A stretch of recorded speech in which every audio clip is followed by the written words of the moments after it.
Hola Ángel, ¿cómo estás? Hola Linda, ¿cómo va? ¿Todo bien? ¿Cómo estás? ¿Todo bien? Bien, genial. Acá, ansioso por esto que se te ocurrió, tan buena idea. Sí, Me encanta.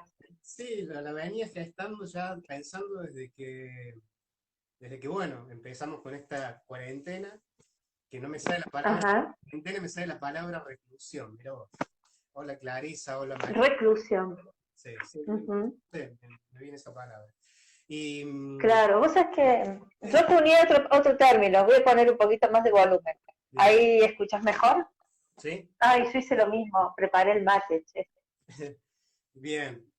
Así que, y bueno, la venía pensando y le tiré a un amigo, arranqué con Fer Aragón ayer, y bueno, y así se fue Ajá. sumando, y por lo menos hasta el 19 tengo toda una semana completa, que yo dije, bueno, hago una, Qué lindo, y hermoso.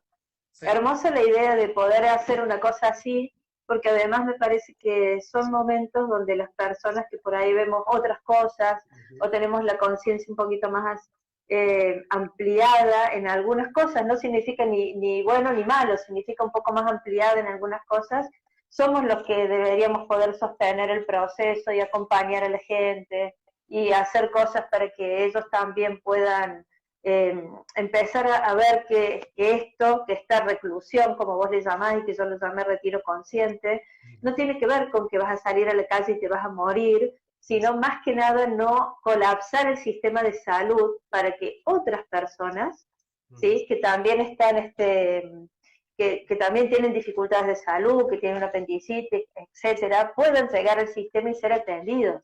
claro, sí, Para eso es. sí, sí, sí. No es porque te vas a morir de COVID, digamos. No, no, y a mí el click también fue un poco ya había hecho unos videos, bueno, que creo que vos los viste, con estadísticas, y la había puesto como en una Ujú. pelea en contra de este temor, ¿bien? Yo Claro. tranquilo, la verdad, y hasta que en un momento una amiga me dijo, bueno, que aparte por su profesión un poco me sirvió porque es médica, y me dice, lo que pasa es que la gente Ujú. necesita estadísticas. La gente necesita amor para salir a la Claro, vida. Y ahí esa frase claro, claro. mágica, ¿no? Y dije, sabes que tenés razón y aparte le agradecí, le digo, porque me había puesto como a luchar en contra del temor, ¿bien? Y la realidad es que no, generé también bastantes enojos, ¿viste? Y dije, no, no es el camino. Claro.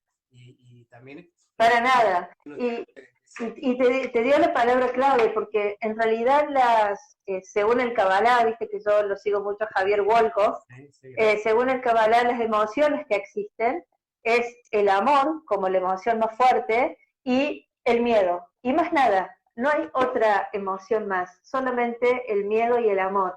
Y como el miedo vibra el amor vibra más alto, es la única manera de poder trabajar con la gente más allá de las estadísticas. Sí, De hecho, vos podés ser un gran estadista, pero una persona amorosa consigue más resultados. sí, sí, sí. ¿Sí? Y Y, bueno, y un poquito de eso es el tema que nos vamos a charlar hoy, al final. bien. Así que bueno, esas fueron como las palabras claves para comenzar yo con estos vivos, ¿no? Y un Claro, poco ya esa claro. historia, y me había puesto Ujú. que no dejen de mirar televisión porque la televisión es enferma, que esto y lo otro, y me estaba desestabilizando yo también. Así que bueno, ahí vamos. Claro, claro, claro. Ni Genial. dale un poco a la gente que no te conoce, hay bastantes amigos míos acá conectados. Poco, ¿qué haces vos? ¿Cuál es tu camino y qué es lo que estás haciendo? Uf, qué hace, qué cosa. Bueno, en realidad yo te puedo decir qué es lo que no soy. ¿Sí? Porque en estos momentos lo único que soy es una representante de la misma línea que he creado, que se llama neurodecodificación laboral y organizacional, y lo único que soy sería eso. Todos los demás caminos que he recorrido son caminos que me sirvieron para llegar hasta este lugar, Ujú, hasta ser neurodecodificadora laboral, tanto de estudiar psicología, como en su momento neurociencias, como, qué sé yo, hice posgrados en management, en recursos humanos. De hecho, estoy escribiendo un libro, ahora el cuarto libro, sobre un poco rescatando toda esa experiencia que hice con empresas y con emprendedores, sobre todo con empresas y con emprendedores, porque yo estoy metida en el tema del trabajo y de la economía desde mis 30 años, y así como me ven divina, bárbara, tengo 54. Entonces, tengo mucha recorrida en ese lugar, en ese espacio, que es un espacio que siempre me hizo muy feliz, pero en un momento determinado de mi vida sentí que esa variable que era de éxito, ¿sí? Porque como consultor de empresa y capacitadora dentro de todo me iba bien, yo no era feliz, yo no era una persona feliz en mi autodesarrollo. Y la verdad que eso me hizo quedarme bastante perpleja con las cosas, porque las empresas me gustaban, los negocios me gustaban, la economía me gustaba, pero lo que hacía para hacer algo por las personas no me terminaba de satisfacer. Y creo que ahora, desde el 2015 a esta parte, lo que hago como neurodecodificadora laboral, que es ayudar a la gente a que salga de sus programas de carencia, de sus decretos mandantes acerca del trabajo como un esfuerzo, de profesión como una reparación, etcétera. Recién ahora es donde yo creo que ahora he encontrado mi lugar en el mundo, y cuando uno encuentra eso, encuentra todo para poder darle a la sociedad, porque antes le das cosas también, pero lo que das es de bajo apalancamiento para lo que sería la encarnación que viniste a vivir en este momento. Y este es un momento central, este es un momento central para la Tierra, para la vida, para la conciencia, es central. Bien, y comenta un poco cuál es, porque vos venías de un camino tradicional, del management tradicional, y Claro. en un momento descubriste algo.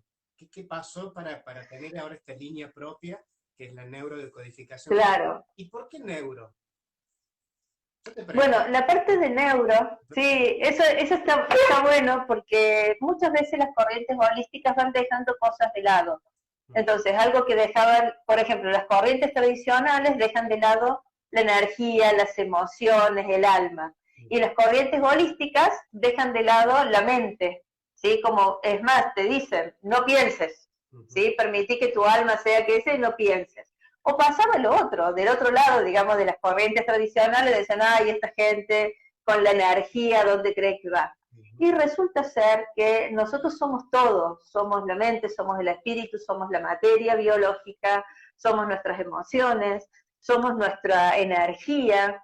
Entonces yo lo dividí en dos grandes cosas, el plano denso y el plano sutil. Entonces, entre todas las cosas que me fui dando cuenta mientras trabajaba y estudiaba sobre corrientes holísticas, era esta tendencia a dejar de lado la mente.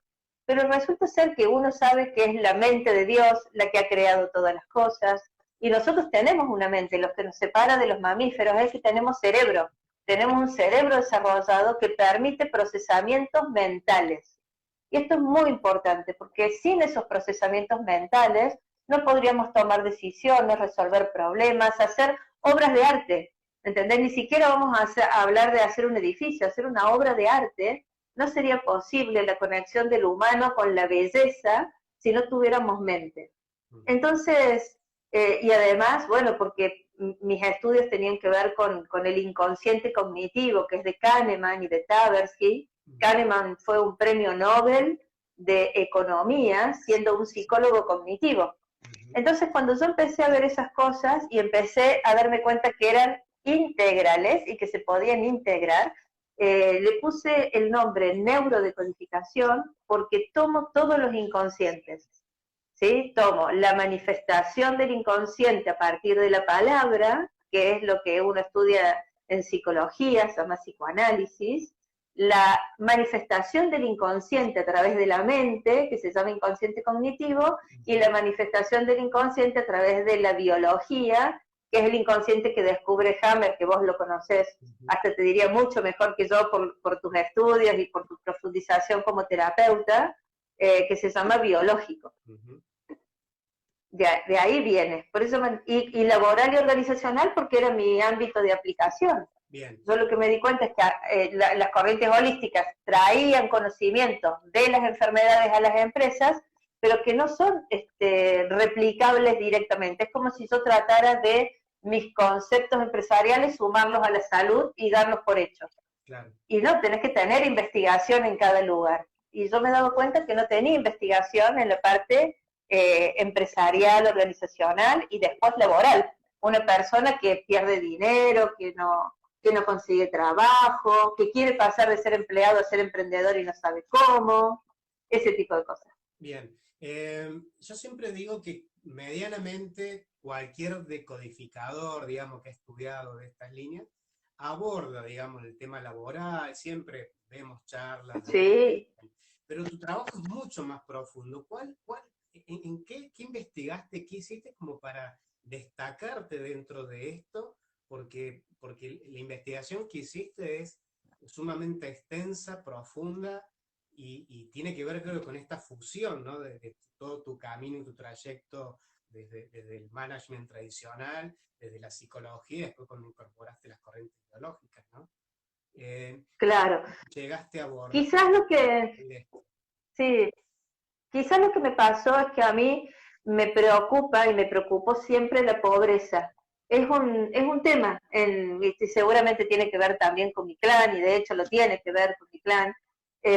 La pobreza, la carencia, las personas que no consiguen cosas. Yo antes de todo eso también hacía, como muchos terapeutas, trabajos sociales, donde trabajábamos con gente que no accede al mercado de trabajo, o accediendo al mercado de trabajo no accede a esa economía, a la economía deseada. Y lo que me pasaba es que la mayoría de las investigaciones que yo veía sobre ese tema o eran demasiado, usted puede lograrlo, consígalo, haga decretos de abundancia, mírese al espejo que usted lo va a conseguir, y las personas cada vez se frustraban más. Ujú, O esto que te decía recién, era traslación de conocimientos. Si esto sirvió para curar un hígado, debe ser que sirve para la economía.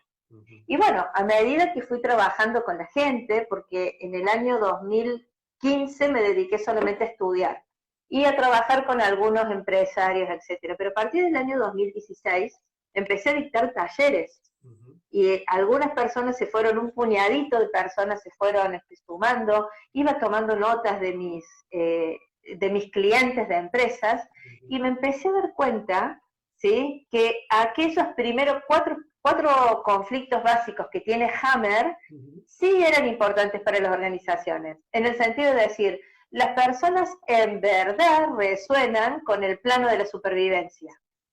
Ahora, una vez que la persona decidió dejar de resonar ahí, dejar de atacar y huir para conseguir su sustento, ¿qué pasa después?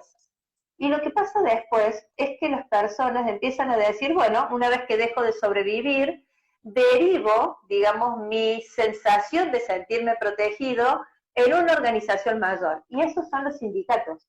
Y eso se llama protección. Ujú. ¿Sí? ¿A quién debo proteger y de quién me debo proteger? Y lo que resulta ser es que la Argentina, y esto tiene que ver con las crisis que nos parieron a nosotros como latinoamericanos y como argentinos, es que siempre oscilamos entre el plano 1 y el plano 2.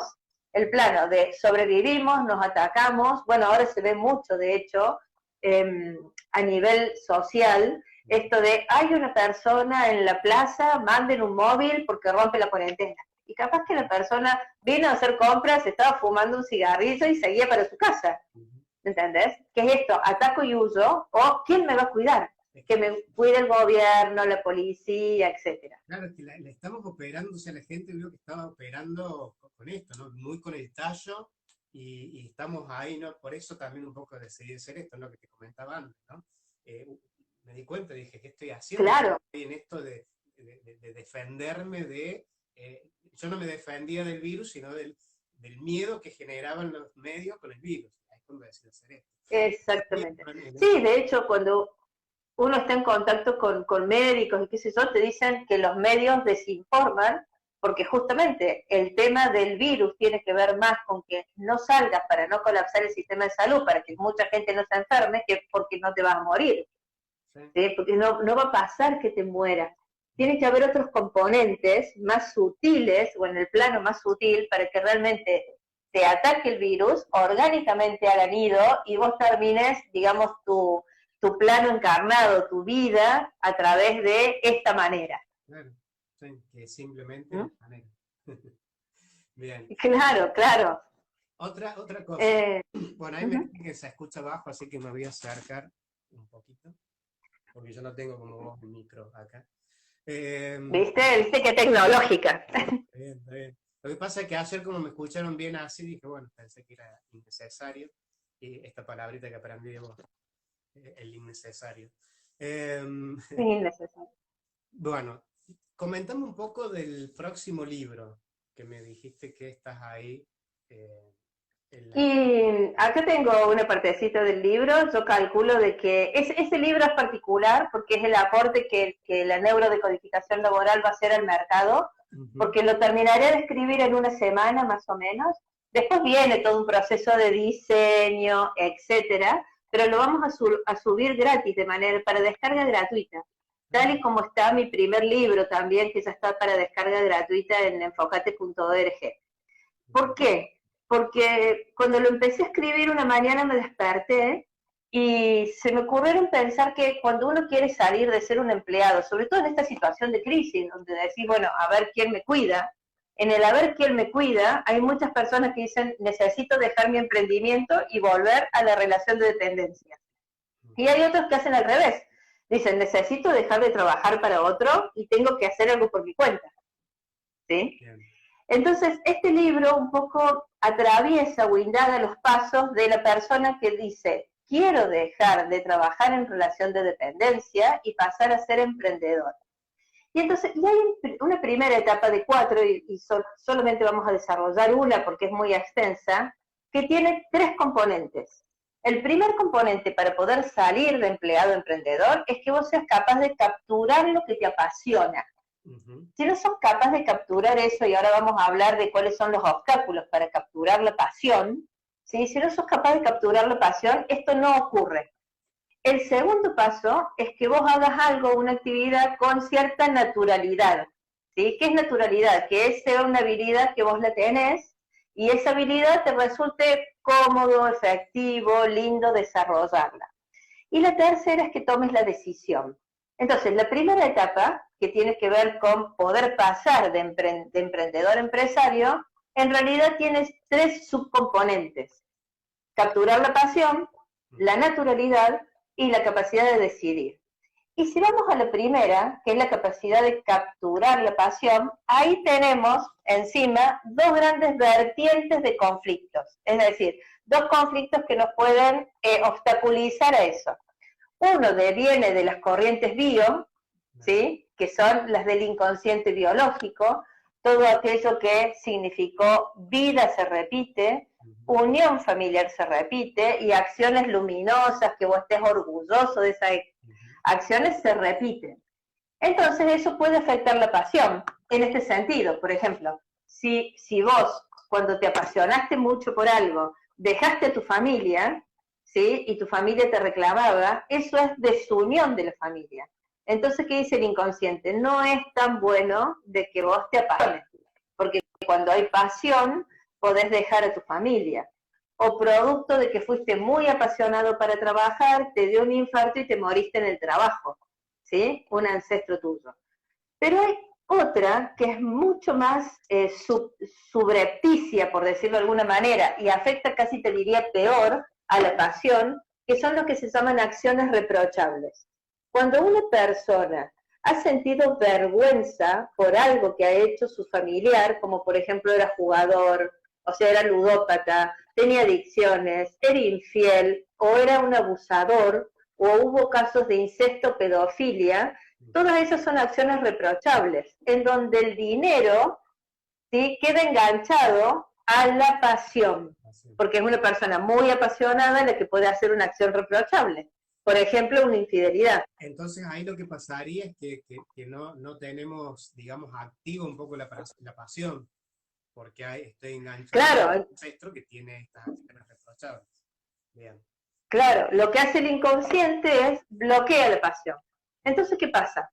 Vos querés dar el primer paso de ser empleado a ser emprendedor y el primer subproducto que tenés que pasar es capturar la pasión. Pero si tenés antecedentes familiares donde la pasión ha significado muerte, desunión o acciones reprochables, nunca la capturás. Claro. Por lo tanto, por mucho plan de negocio que hagas, por mucho tener socios, incluso por inversiones económicas, en un momento determinado estás entusiasmado con la idea, pero no hay pasión. Y sin pasión en el camino de pasar de empleado a emprendedor. ¿Se entiende? Ahí es donde se decodifica. ¿Bien? Ahí es donde se necesitan claro. herramientas para descodificar, porque desde lo tradicional no se puede. Tenemos que irnos a buscar Mm. a este ancestro. Desde lo tradicional, ¿no? No, no, desde lo tradicional no se puede y tampoco se puede desde las corrientes bio únicamente, Claro. porque las corrientes bio solamente tratan unión, desunión y muerte y no tratan acciones reprochables. Que eso es parte de los descubrimientos. ¿Por qué? Porque cuando yo me puse a pensar, digo, bueno, vida, muerte, unión, desunión, tienen mucho que ver con los mamíferos. Pero nosotros no somos solamente mamíferos, nosotros somos seres humanos. A nosotros la vergüenza o la culpa también nos impacta. Entonces es muy importante que nosotros consideremos que la vergüenza o la culpa están relacionados específicamente con las acciones reprochables. Claro, porque la vergüenza por eso es que no son concernientes a la biología. Ya tiene que claro, ver con nuestro estadio humano. totalmente, totalmente. Y de hecho los animales no tienen vergüenza. No. ¿Sí? Algunos sienten culpa. Algunos animales sienten culpa. Los que son dueños de perros, por ejemplo, se dan cuenta cuando el perro se siente culpable, pero no siente vergüenza. Claro. Son emociones. ¿Sí? Entonces eso bien. Es emoción social, tal cual. Ahora bien, esa es la primera vía.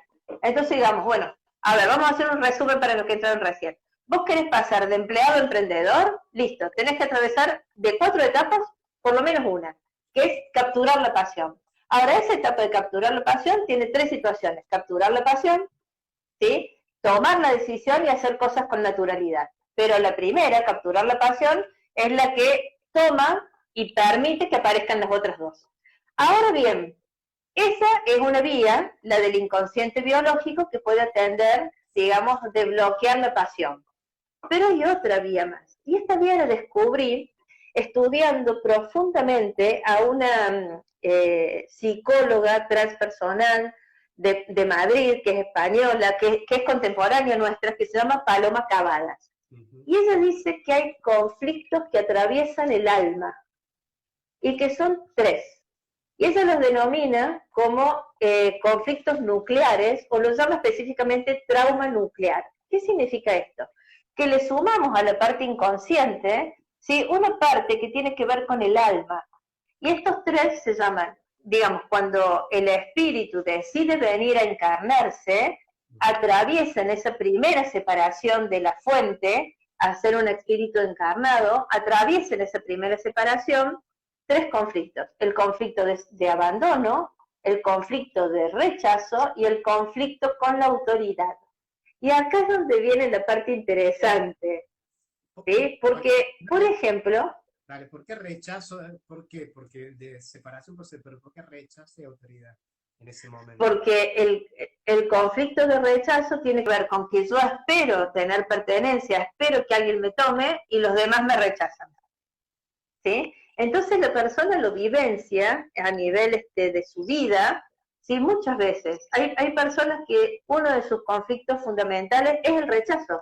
Se sienten rechazados frente a los demás, se sienten solos o abandonados, o se sienten en conflicto con la autoridad. Pero así todo, pueden generar emprendimientos, ¿sí? De hecho, nosotros tenemos emprendimientos que una vez atravesado ese conflicto han sido exitosos.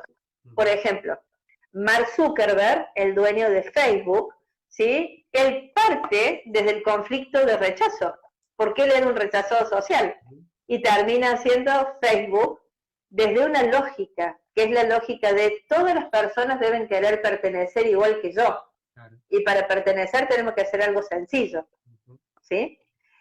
El conflicto de autoridad es el conflicto de la famosa dialéctica del amo y el esclavo, y ahora hace poco salió una miniserie bastante conocida por Netflix, que es Madame C.J. Walker, que fue la de Walker Company, y ella, siendo una hija de esclavos negras, hace 110 años atrás, en Indianápolis, es capaz de ser la primera afroamericana, ¿sí?, millonaria.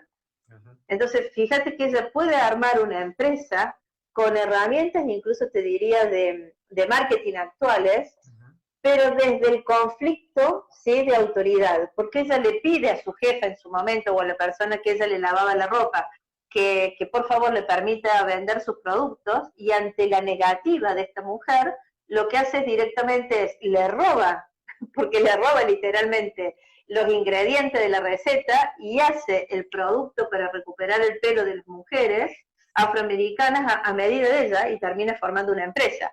Ese es conflicto de autoridad, es la dialéctica del amo y el esclavo. Y tenemos un caso más, que es el caso del abandono, que también uno puede formar empresas ahí, que es el caso de Komatsuke Matsushita. Matsushita, por ejemplo, él, cuando decide armar su empresa, en realidad él tenía 4 años cuando su papá quiebra financieramente, toda la familia se desmembra, a los 9 años se tiene que ir a Osaka a poder aprender el oficio de ser electricista, menos una hermana de 7, todos mueren de tuberculosis, y él funda su empresa en Japón después de la caída de la bomba en Hiroshima. Entonces imagínate, y él se sentía solo en el mundo, que la soledad es el conflicto que tiene que ver con el abandono.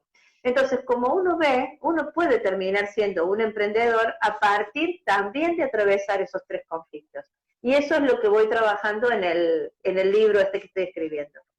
Podríamos decir que un poco el conflicto es el que nos lleva, si uno se deja llevar por esa marea del conflicto, o sea, puede lograr, digamos, ser exitoso. No es necesariamente siempre. Totalmente.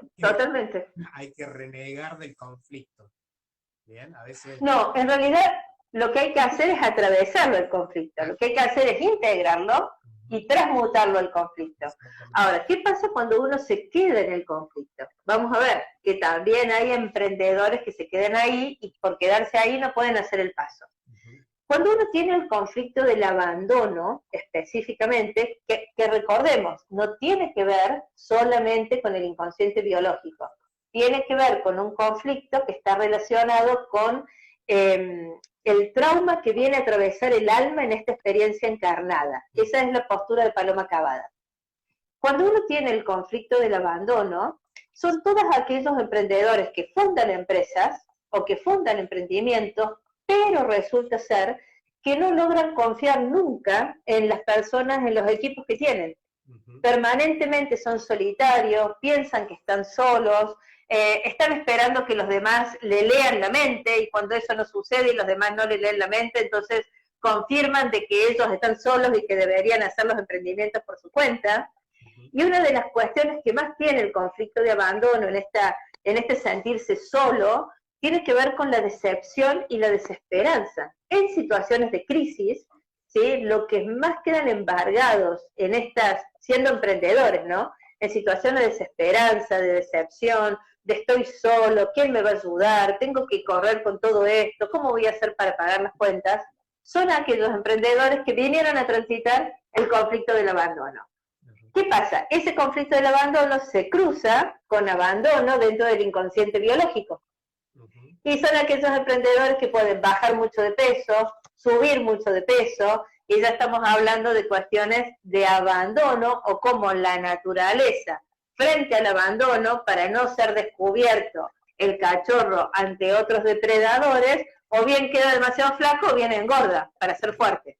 Entonces vos lo que te ves son emprendedores que frente a las situaciones de crisis, ¿sí?, están gordos, lentos o demasiado hiperkinéticos, pero siempre solos. Nunca confían en que su equipo puede ayudarlos. Bien. ¿Se entiende? Sí, perfectamente. Eso, sí, porque aparte el gordo y el flaco es el mismo conflicto por ahí en 2 puntos diferentes, en 2 extremos. ¿Bien? Claro.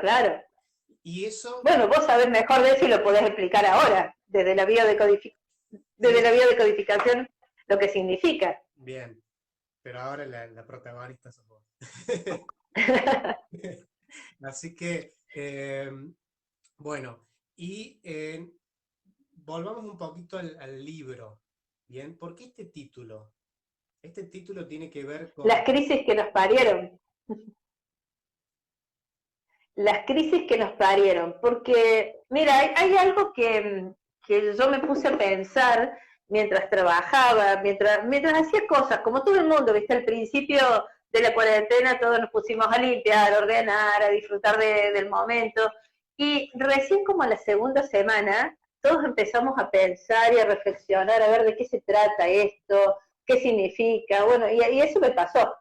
Entonces, en un momento determinado dije, ¿cuándo yo, digamos, como trabajadora, Nilda como trabajadora, tuve una situación de estabilidad laboral? Y me di cuenta que desde que entré al mercado de trabajo a mis 21 años hasta hoy, cada 4 o 5 años las condiciones en la Argentina cambiaban abruptamente. O teníamos gente, digamos, yo egresé de la secundaria en el 83, lo cual significa que fue con Alfonsín. Pasé la hiperinflación, pasé el menemismo, pasé la crisis del 2001, me quedaron los ahorros en el banco, todas esas cosas que nos pasaron a todos. Y antes había pasado la 1050, y antes había pasado el Sogaray, yo me acordaba de mi abuela, y yo digo, ¿cuándo nosotros tuvimos una situación? A ver, viene un extraterrestre y queda en Argentina y no sobrevive una sola de las crisis nuestras, ¿entendés? Y nosotros somos capaces de todas. ¿Crees un poco que esta mentalidad argentina nos puede llegar a poner en una posición diferente respecto al resto del mundo, respecto a Sí, Europa? sí.